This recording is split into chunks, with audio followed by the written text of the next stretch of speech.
And about like the idea of how we judge people through numbers, it's actually when you watch those street interviews, literally like when the guy asks like, "Oh, what would you rate this guy?" Like as in like the guy who's got the microphone is interviewing girls or something. The first girl that says the answer, all of them are gonna say the same answer. Just say like some big like guy who's good looking and everything, but his height is like he's like a bit short. He's good looking and everything. And the thing is, right, you're supposed to judge someone based, he's asking for looks. He's not asking for clothes. He's not asking for height. He's just asking for just the looks, like how he aesthetically looks. Some girl says like, the first girl says, oh, like probably like a 4 out of 10 because of the fact that he's short and he's just wearing weird clothes. And all the other girls will say the exact same thing because they just want to be able to, they don't like the idea of looking like, you know, they like be the black sheep. They just want to fit in. And the thing is, the question was like based on his aesthetics. But the thing is, we're judging, they judge off like clothes. The thing is, you can change your clothes. It's not actually the person. So there's things like that. And then like everyone else thinks the same thing. So it's like when you see street interviews, like it's so inaccurate because when you watch it, people are saying things just to fit in. And that's it. Like you're not going to get a raw, authentic opinion. You know, this is one-on-one. I do agree with that. I also think though, if you walk down the street and you see 100 different people, you'll have 100 different opinions of them. So it's not even an interview perspective. It's actually literally our brains are wired to... See, I don't know where that comes from, and it'll be interesting to speak to someone about this, but it's to understand why do we judge... Like, everyone does it. Everyone, like, you cannot tell me you walk down the street, you don't look at someone, you think, oh, like you create, not a narrative, but you create assumptions. It's not create assumptions. Oh, he's tall and big, he's intimidating. Or, you know, she's a little overweight, she doesn't hit the gym. Or he's fat, he doesn't hit the gym. Or she's really skinny, she's done all these Botox to her face. Or she's very petite, she probably doesn't eat. Like, again, I'm not saying it's assumptions, right? You like sometimes, but that person could be anorexic. That person could be dealing with anorexia that you don't know of. That person that you think is overweight could actually be working very hard. They've probably dropped a lot of weight since. You probably don't know that, right? So there's all these preconceptions that are just created in people's heads straight away based on it, whether it's stereotypes, whether it's cultural, but that's why I like it's so powerful to actually speak to people and actually understand who they are, because you learn so much from people. But you're right. It's straight away, like, you know, you see a guy in a nice suit versus a guy that's in a t-shirt and shorts. Like that guy in a t-shirt and shorts could be worth, like, again, it's all relative, right? So yeah, that's a good point. It's like you don't know their story, so I think that's like more important to understand. this is where that meme, you know my name, not my story. It's like it opens a book and it's like, say, slut. Like, I think this is the only time where I actually disagree with that concept of calling someone. It's like, you know my name, not my story. But you're right. Sometimes you need to know people's stories to actually understand who they are as a person. Yeah, exactly. But I think it's just, it's like the idea of like how we have that number thing as well. And it's just like how we also like bandwagon. Like we just don't want to we don't want to stand out for a different opinion. So we just go with what everyone else says. Or it's an evolution thing as well. If we think about it, you know, if you're a tribe, you got to stay as a tribe. Maybe you talk about you question the decision of a tribe or something. You get your head cut off, you get your legs cut off, your arms cut off, you know. Or if you don't get that, you get isolated and your chance of surviving by yourself is like very low. Zero, like almost zero. Sometimes you've got to manipulate it and just survive. Hey, what if Uber introduced a concept where you describe who you are as a person, like drivers? Hi, my name is Jack. I'm 56 years old. Blah, blah, blah. I think it'd be a good conversation starter. Like more of like a story type of approach. Yeah. That's an interesting idea. But I think some passengers just don't like talking to the Uber drivers. Yeah, I think they just want to be in their own lane. Yeah. Just want to it can get awkward at times, you know. You know what I mean? And you can't say something wrong because then, you know, you're relying on them to take you to the place. So maybe like instead of it just being an image, it could be a description of who this. Whoa, that's more dangerous, dude. You want to see what my Uber No, driver no, as in looks like like. you don't see the image, but as in like when you see like the different drivers, it's like they got stories. Imagine you like of what Tinder, they are. you select which driver you want, you swipe. Yeah, now it sounds like it's becoming a dating app, but yeah, I mean, Probably LinkedIn is becoming that now. People are using it to like, connect with people and like ask them out and shit. I was like, what? Like, LinkedIn has become a cesspool of influencers, though. I'll admit that. These influencers. that's yeah, I'd barely These use it. recruiters, man. These recruiters, like, it's so funny. It's like, How do you feel about like sometimes when I go on it, I'm just like I don't know if it's legit or valid. Like when they ask about these things, I'm just like it seems it's hard to tell. what do you mean? Sorry. Like as in when they ask for like opportunities, like oh we've got this like paid opportunity to become like a blah blah blah developer, pay is like this much, but we have all these Probe. benefits. I'm sure you should probe a bit more. Yeah, Like, here's my number, call me. but then there's also ones where it's just like oh we have an business opportunity. Oh, And for those those- ones I'm just like yeah I don't think it's a business opportunity. Mate. I You're call trying- them out. Yeah. I was like, do you mean a pyramid scheme? No. This is a business opportunity. Yeah, they kind of explain. He's like, what is it? Well, you've got to sign off, pay $500, and you'll get some pamphlets that you have to read and do your homework before you come and talk to us about this. Right. So you Yeah. can't tell me what the business opportunity is. I've got to pay to know what the business opportunity is. I feel like it's almost like yeah, it's very generic and it's just there's no specificity. Well, they're targeting vulnerable people that love the idea of entrepreneurship but don't want to put in the work. Yeah, get rich quick. Exactly. Rubbish. Exactly. Which doesn't exist. Here's a tip. Listen to Stephen Bartlett and Alex Hormozy, you fucks. There you go. I've said it out loud. No, seriously. But, yeah. Like if you actually want to understand what hard work is and what's required to actually get there, and I'm not by all means saying listen to what I'm saying, because it's what I could be saying could be complete bullshit and rubbish to you, and that's fine. It doesn't bother me, right? But there are some very credible people out there that have gone through the experience of building, right? They've really thought about the concept of money, the concept of time, the concept of building a relationship, what is involved.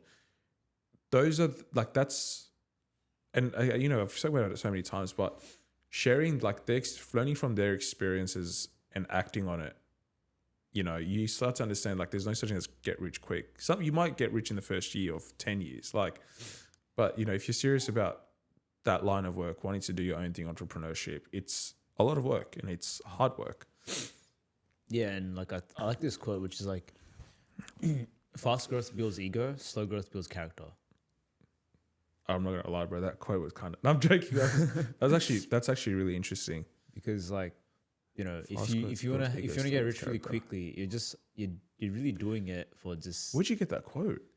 somewhere. I just came across it. I'm like, it's stored in my memory forever now. It's a great quote. It's a very good quote. I think we did speak about it a little bit actually, but yeah, it's like it touches on what you're saying with get rich quick. Because when you look at it, you're like, oh, you're just thinking about like the Lamborghini and all that stuff, but really, that's just building your ego. It's really not gonna feel you as you're really thinking about that, but you're not really thinking about the hard work that you put in and effort that it takes to actually get to that stage. You just think it's gonna come quick and easy, and like you're gonna be worth like this top shot or something. And people actually won't really even care. Like you have Lambo, cool. They don't actually care about you. They care about the Lambo more than you. Yeah. So, but yeah, I mean, I like that quote. It's really good. It's really like humbling as well. Like when you have moments where it's like slow and it's very, it's like the valley of death or valley of despair. Then it's like you can appreciate it. Like, oh, it's slow, but at some point it's gonna be exponential.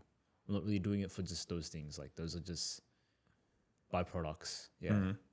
But yeah, I think another big part is also like the network effect and scaling. And I think like we talked already a lot about this, but it's just I think that's what helped Uber, especially like these tech companies, really to scale rapidly. Like especially like Apple, like if you have an iPhone and all that stuff, you talked about the idea of like AirDrop.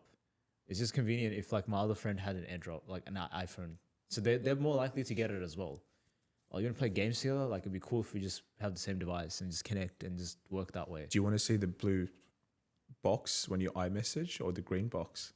Yeah. You wanted the blue box? Get the iPhone, dude. Like, no, you're right. It is and again, like the whole, and they've even created that ecosystem with people. Yeah, like with Apple users, you can easily email, you can easily call, you can easily share things. It's just, again, it's the primary thing is the convenience. They've just gone, solution, we want to make it convenient. How? Work backwards. That's right, yeah. And yeah, I mean that's why it's like with the in the sense of like Uber in terms of like the network effect, it's more of like the feedback loop. When a new user comes like and they have like a positive experience, they're gonna talk to about other people, and that's gonna end up making more people sign up. It's like that feedback is very important. That's why they emphasize a lot on like the customer experience, especially as well.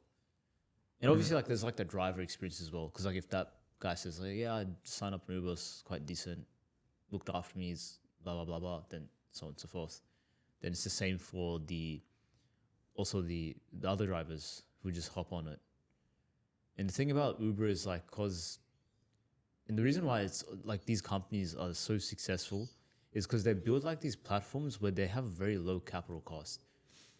Uber doesn't have to pay for like the expense of the car.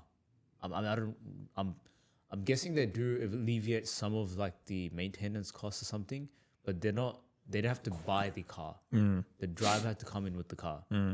So it's like, because at the end of the day, the platform they're connecting, they don't need, compared to like taxis and cabs, that's why those businesses are just not they are not making as much profit as opposed to Uber.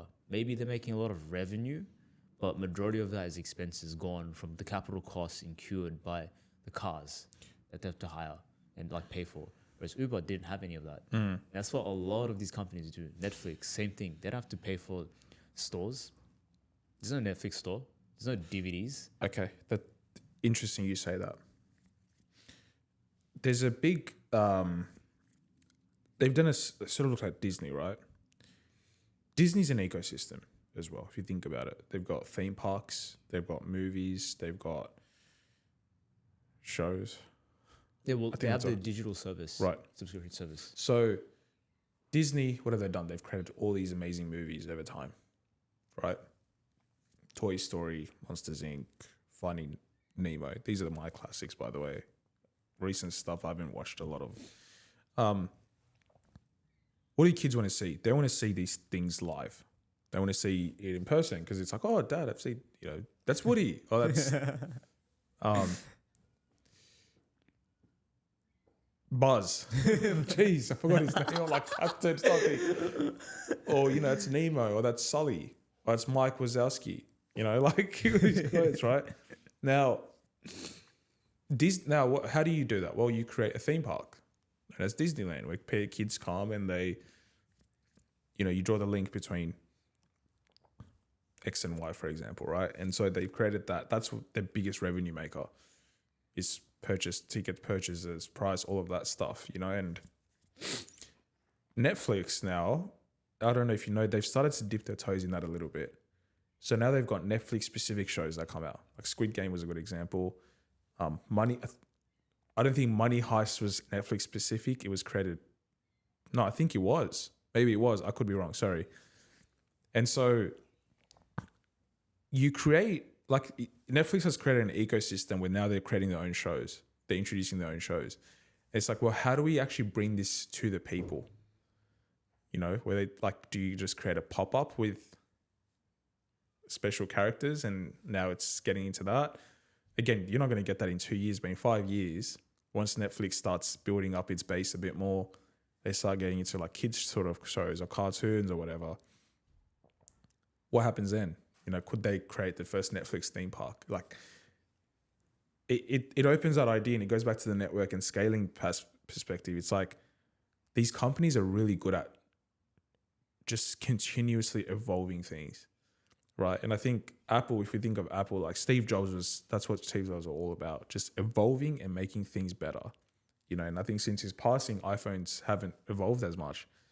You know, they've just gone, yeah, put the some same bits, add 3 new features, an extra $400 per year, right? That's what Tim Cook's model is. And that's fine. If that's what works for them and it's working, you know, they're making, it's working. Like their market cap is $1 trillion. They're making record profit. It's work. Something's working. So sometimes changing that will not, it doesn't do anything, right? So, but if you think about it, like these companies are just great at evolving. They never draw a ceiling as their growth. It's like, Netflix would easily just be like, let's just put in more movies, more stuff, and we're done.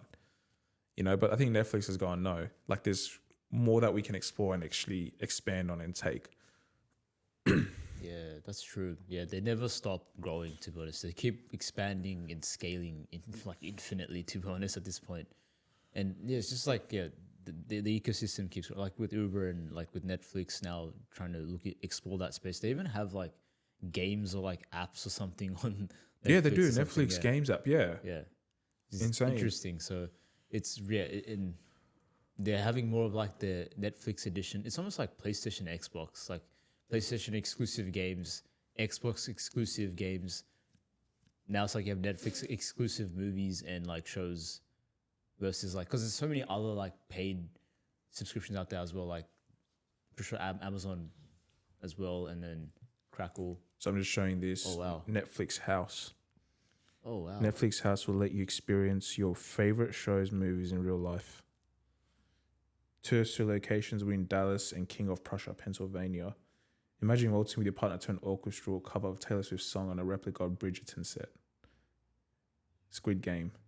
So they're making like almost like a theme Exactly. person experience. Exactly. Wow. First step towards theme parks. That's, yeah. Because money, like, let's be honest, like now it's all about experiences now. Let's creating that. I think it's that too, but it's also about how can we connect this to the next generation. Exactly. And it's like exactly what you talked about before with like how influencers stay relevant. How do they connect with the next generation? Make products. I mean, here's the thing. Why do people go to Disneyland? Mostly it's nostalgia for me, to be honest. Exactly. But if I had a kid, yeah, I would. For me, it is. Yeah. Nostalgia, yeah. You know, call me dumb or young, but you know, it is. There's a nostalgic factor, and it's like it's Disneyland. Like there's a name and branding behind it. It's probably like it seems like a fun place to be, but it's all these characters. It's all like seeing these people. It brings you, it takes you back to a point, right? And for a child, that's like the ultimate dopamine here, right? For a child. So yeah, like you're right. And the next generation, like, how do we create these shows, get people hooked, and then create a great experience? It's a masterclass if you think about it. Yeah. Honestly, it is. Yeah. The way you put it. That's what they're trying to do. Then it's like that generation grows up with Netflix. Yeah. Pretty much.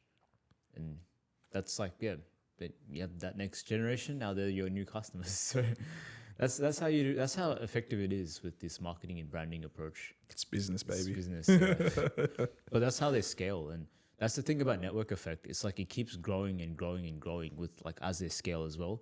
And I mean, that's why to this day, right? Like compared to all other cryptocurrencies, like Bitcoin to this day is still relevant because it's had this network effect of, you know, connect. It's been first it was like, you know, a bunch of people who was on 4chan doing some dodgy stuff on the dark web 10 years ago. But now it's like it's expanded to the point that even like people like our generation, kids, the next generation are like into it. Like it's expanded from like that type of audience to now everyone's able to have a Bitcoin or something like that, or it's become like that essentially, or like, and people learned about it through like memes and stuff, and obviously like the value, and like you have BlackRock and stuff who are investing through ETFs, so it's expanded a lot. And that's why it will still stay relevant because it's just the network effect that it's established compared to some new project that comes out in crypto and then that doesn't establish a network effect of developers and users, and then you have like businesses, companies, etc., etc. So that's what network effect really is. Yeah, making it grow as you, and then that's going to help you scale. Well said, So, Wasif. Yeah. Anything further to add to that? No, I think we covered it quite comprehensive. So we went really in depth with this one. Uber. Where did the word Uber come from again? So Uber is a German prefix meaning an outstanding or supreme example of a person or thing. God damn, supreme in German. Not a good mix. Yeah. It's funny because anytime we think of German, superiority or outstanding, complex, any of that, it automatically just think of the Nazis because that's what they... That's what you think of. I think of the Autobahn, bro. The Nazis, yeah. The cars, the Autobahn. They did a pretty damn good job on that. But other than that, at what expense? Killing 8 million Jews and killing all these people and starting a war in Europe. Uber. So it means, yeah, Uber is in context of a ride. Uber is above and beyond in the service that it provides. God damn. They really thought this through, did they? Yeah, I think like the conclusion from this is that just Uber decided to focus on this two-sided marketplace, which is like riders and drivers, and just basically obviously making that experience seamless and having it a dynamic system, which is like through dynamic pricing and then reviews and et cetera, to prevent them from obviously failing. And obviously they had to have adapting to legalities like regulation. If they had random people like drivers with criminal backgrounds on there, like imagine the chaos there.